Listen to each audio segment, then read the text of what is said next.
कल्याण डोंबिवली में एक ही परिवार के 3 लोग जीते हैं। ऐसा बहुत परिवारवाद दिखाई देगा, बहुत परिवारवाद दिखाई देगा। ऐसा बहुत परिवारवाद। पूरी कीजिए बात, पूरी करिए। तो अब वो जो मातोश्री के अंदर से राजनीति थी उससे काम चलने वाला नहीं है, 10 जनपद से काम चलने वाला नहीं है। आपको सड़क पे उतरना पड़ेगा, आपको लाठी डंडे खाने पड़ेंगे, आंदोलन क्रिएट करना पड़ेगा।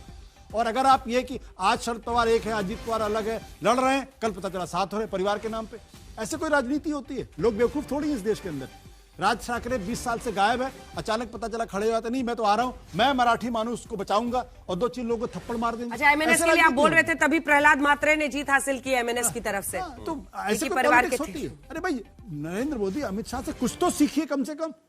तो आज तमिलनाडु में क्या सीखे नरेंद्र मोदी और अमित शाह से? अंजना जी एक बात बता रहे हैं, आप ही से एक उम्मीद थी। बीजेपी वाले आज फेवरेट बन जाएंगे, बोलने दीजिए। अगर उनसे नहीं सीखेंगे, एक दिन अमित शाह तमिलनाडु में होते हैं, अगले दिन आप 3 दिन असम में जाके पॉलिटिक्स करते हैं, और बंगाल में जाके दिलीप घोष को पकड़ के बुला के लाते, बोले रूठे क्यों, चलो सामने काम करो। वही दिलीप घोष जो 2 साल से नाराज दिखाई पड़ रहे थे। भाई इतना आसान है क्या? डेप्यूटी और सीएम में आप पलटते रहिए, एक बार एकनाथ शिंदे, फिर फडणवीस डेप्यूटी, फिर देवेंद्र फडणवीस सीएम और एकनाथ शिंदे डेप्यूटी, और फिर भी संभाल लेना। कोल्ड वॉर पर हम लोगों ने खुलकर सवाल पूछा कि शीत युद्ध चल रहा है, दोनों ने बहुत अच्छा बैलेंसिंग एक्ट किया। वो आसान नहीं है, मतलब कोई भी होता है, सीएम रहता है, उसका ईगो होता है। उनको गोपाल कृष्ण गोखले ने कहा कि हिंदुस्तान आने के पहले पहला काम करेंगे, पूरा 1 साल पूरा हिंदुस्तान घूमेंगे। वो 1 साल ट्रेन पे घूमे, और लोग कहेंगे आप जीत दे के आवाज बदल लेते हैं। अंजना जी, संगीत रागी हमको, अंजना जी संगीत रागी डांटते, संगीत रागी सुनेंगे जरूर। अंजना जी संगीत रागी जरूर डांटते तो हम लोग को लगता, आशुतोष जी से बड़ी उम्मीद थी, कम से कम आप तो हम लोगों का दुख समझ। जरा मैं एक और एक इंटरेस्टिंग बात रखता हूँ। देखिए, देश में अगर विपक्ष कमजोर होगा तो लोकतंत्र भी कमजोर होगा, ये समझिए।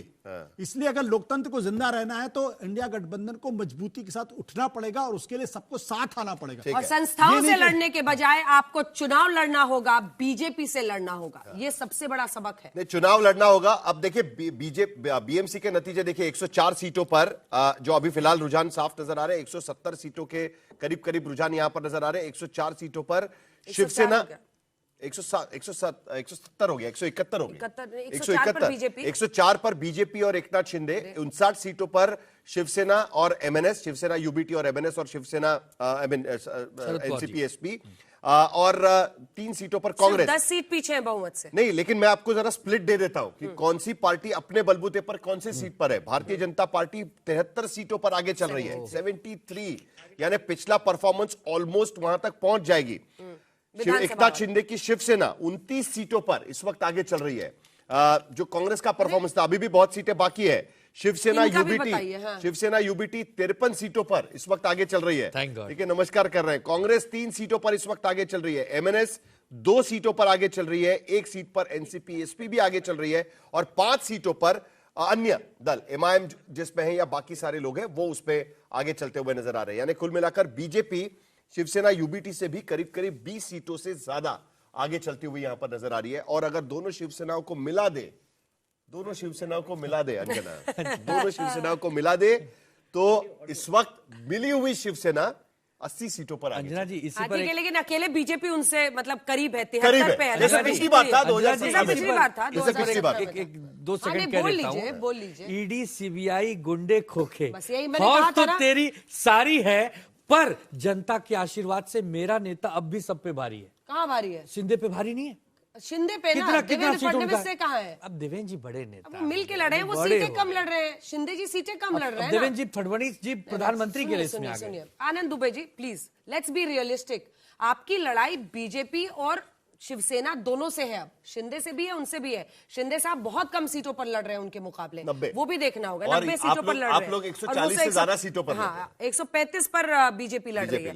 तो आपको ये भी सबसे ज्यादा तो आप ही लोग लड़ रहे हैं। मैंने अभी कहा ना आपको, संस्थाओं से लड़ने के बजाय आपको चुनाव लड़ना होगा। आप खुद कहते हैं कांग्रेस अलायंस नहीं किया, आप खुद बता रहे हैं कि 4 महीने पहले हाथ मिलाया राज ठाकरे से, आप खुद कह रहे हैं कि जो चुनावी प्रचार में बहुत देर से उतरे। तो आपको मेहनत करनी होगी नॉन स्टॉप, मतलब खपाना पड़ेगा अपने आप को। अगर आपको एमआईएम 1 सीट जीत चुकी है बीएमसी में इस बार। एमआईएम को भी 1 सीट पर जीत मिली है। 134 सीटों में से मेजबीन खान बीएमसी के भीतर 134 नंबर वार्ड से।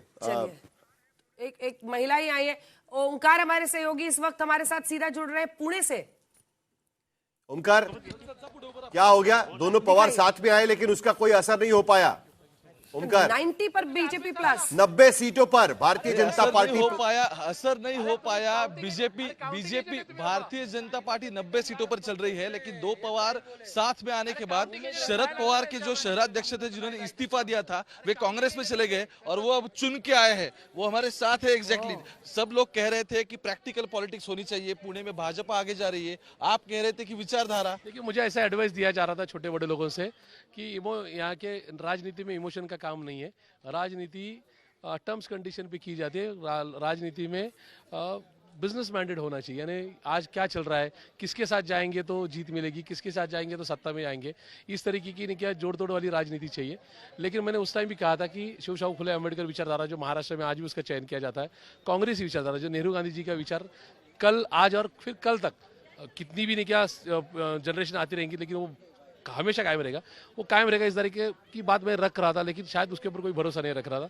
लेकिन मुझे इस बात आज की जीत की वजह से और मेरे इरादे बुलंद हुए कि यस, आज भी यहाँ पे आइडियोलॉजी जिंदा थी और कल भी रहेगी। आइडियोलॉजी की बड़ी दिलचस्प बात है, क्योंकि क्योंकि जब लेकिन एनसीपी एक सवाल उनसे पूछे ओंकार जल्दी से कि बीजेपी के इतने मजबूत होने के पीछे क्या वजह वो मानते हैं? क्या वो उनका खुला कहना है कि पवार बंधुओं का एक मतलब पवार फैमिली का एक साथ आना बीजेपी को सबसे ज्यादा फायदा दे गया?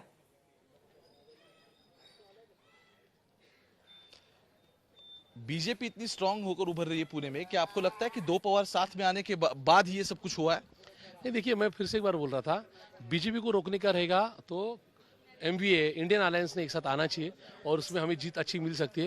ये दुर्भाग्यपूर्ण रहा कि मेरी जो सोच थी कि बीजेपी ने कहीं ना कहीं विपक्ष का स्पेस जो था वो खत्म करने के लिए कुछ ना कुछ गड़बड़ की थी। चलिए, बड़ी स्क्रीन पर बड़ी खबर 108 सीटों पर भारतीय जनता पार्टी एकनाथ शिंदे की शिवसेना मिलकर जो चुनाव लड़ रहे हैं 108 सीटों पर पहुंच गए। 5 उनको अभी तक सिर्फ 5 से 6 वोट चाहिए पूर्ण बहुमत का आंकड़ा जीतने के लिए। 227 यानी 114 अगर वो सीटों तक पहुंच जाएंगे तो जीत जाएंगे। 108 114 6 चाहिए उन्हें, सिर्फ 6। 56 सीटों पर शिवसेना, यूबीटी, एमएनएस और एनसीपीएसपी और कांग्रेस अभी भी 3 पर चल रही है। 30 साल के बाद इतिहास रच देगी भारतीय जनता पार्टी। देवेंद्र फडणवीस के नेतृत्व में एकनाथ शिंदे के साथ की मिली हुई जोड़ी ने ठाकरे बंधुओं को, अगर यही रुझान नतीजों में तब्दील होते हैं तो जिसको कहते हैं हवा हवा कर देना, वही हाल हो जाएगा। मतलब धुआं धुआं करना, सॉरी धुआं धुआं कर देंगे। मैं कह रहा था कि जैसे कहते हैं ना कि हरियाली हवा हो जाती है, वैसा ही हाल हो रहा है। पूरी हरियाली हवा हो रही है। आप समझ रहे होंगे हम किस हरियाली की बात कर रहे हैं? सब समझ रहे हैं। क्या समझ रहे हैं? घायल है इसलिए तो और घातक होके बैठ गए हैं। आप कुछ बोलती बस हो गई, कुछ बोल नहीं पा रहे हैं। धुरंधर मोड में आ गए हैं कि घायल है इसीलिए घातक है। देखिए कुछ घायल होके घातक नहीं हो पाया। आपकी जो मतलब आपका जो, मैं ये नहीं कहूंगी, मतलब जो आपकी पॉलिटिकल पोटेंसी थी ना, जिसपे आप आगे बढ़ सकते थे, आपने उसको खो दिया, उसको स्वाहा कर दिया। अगर यही रुझान नतीजों में तब्दील होते हैं, मैं राइडर दे रही हूँ क्योंकि अभी भी पूरे रिजल्ट्स नहीं आए। हम तो उस कर्ण की तरह हैं कि लड़ाई लड़ रहे हैं, क्या करें? कुछ लिमिटेड अधिकार आप अर्जुन बनने की कोशिश क्यों नहीं करते? लिमिटेड अधिकार हमारे पास है, वरना हम तो भारतीय जनता पार्टी का सामना बहुत अच्छे से करते हैं। चुनाव ना जीतने के लिए लड़ा जाता है, ये रोने के लिए नहीं लड़ा जाता। एक सेना है।